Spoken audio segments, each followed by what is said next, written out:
Dan, Tehan, thanks for your time. Let's look at the commitments made by the opposition leader in his budget reply. On international students, this year there were 177,000 commencements with international students. What would the number be next year under the coalition if you won the election?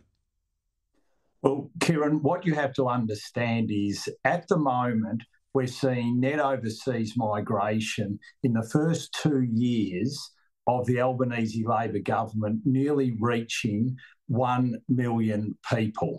Now, what you want to do is make sure that we bring that number down, bring it down in a planned and methodical way so we can put more Australians into houses. Now, the government has said that they're going to put a cap in place when it comes to international students. So we've got to wait and see what that cap looks like, how they do it. As you'll remember, they announced that policy on the Saturday before the budget and then held meetings with the sector on the Monday in a sort of very chaotic, unplanned way, as they've done the whole way when it comes to dealing with migration. We've said that we'll have consultations with the sector, but as your listeners know, at the moment, the University of Sydney, 47% of their students are international students. Now,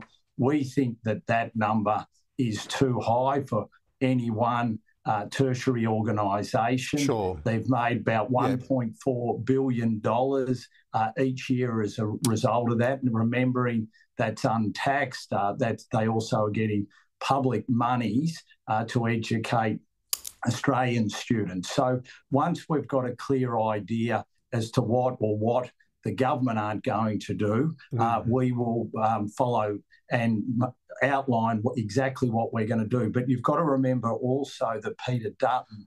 So is that number's not locked in? So given you're waiting for what the government's doing, then the overall number you put out there, that's not a locked-in commitment? Well, it's a locked-in commitment, but we've got to wait and see exactly what the government does with its cap, and then we will see what we would do when we put in place our cap. As you know, we've probably got 9, maybe 12 months till the next election, and the government rushed in a cap on the Saturday before the budget, once again just showing the chaotic approach that they're taking. So we've got to wait and see what that looks like, and then we will adjust our policies accordingly. But we've set our numbers. So it sounds like the number... What was doesn't sound like the number's locked in. My speech was very... No, because if you're going to adjust accordingly, the number's not locked in. No, the number is locked in. And what I'll say also that we will do, and this is what Peter Dutton outlined in the budget in reply speech, which is an incredibly important policy initiative, and that is what we're seeing at the moment is a lot of the international students who are here at the moment are going on and taking additional courses once they get here. And what we will look at is very closely that policy approach, which is at the moment leading to international students coming here doing additional courses. We will look at addressing that issue, which can make a material difference to the number of international students who, once they come here, end up staying longer than was otherwise thought. So there is a number of policies that we will look at. This will be a policy suite which gets us to where we need to be. Can you explain to our viewers today, so the opposition leader said 140,000 permanent migration, 160,000 net migration.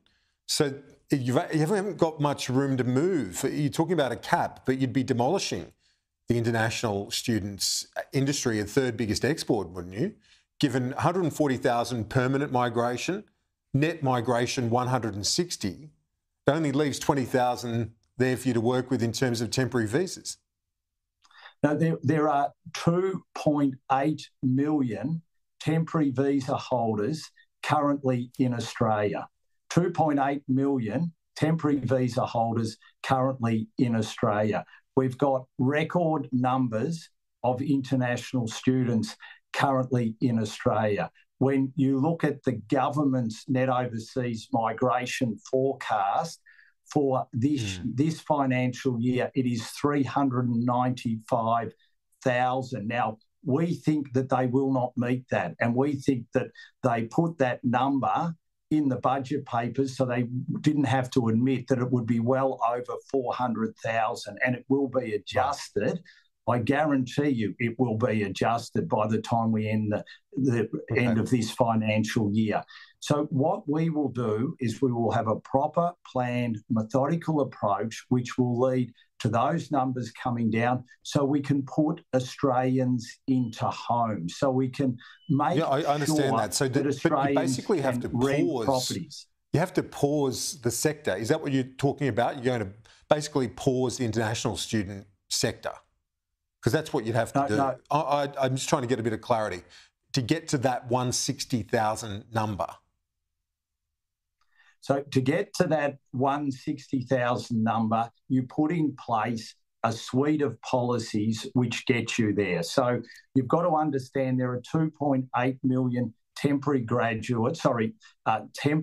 visa holders in Australia at the moment. So there are a number of ways that you can bring this number down. For instance, the number of people who have sought asylum in Australia and who haven't been judged to be owed asylum, that number is around 78,000 at the moment. So that's people who applied for asylum in Australia and have failed to get that claim agreed. There's 78,000 of those at the moment. Now, about 2/3 of those are on work and study rights at the moment. Now, what we've got to do is we've got to be able to make sure those people sought to claim asylum, they weren't seen as genuine. So we've got to make sure that those people now leave Australia.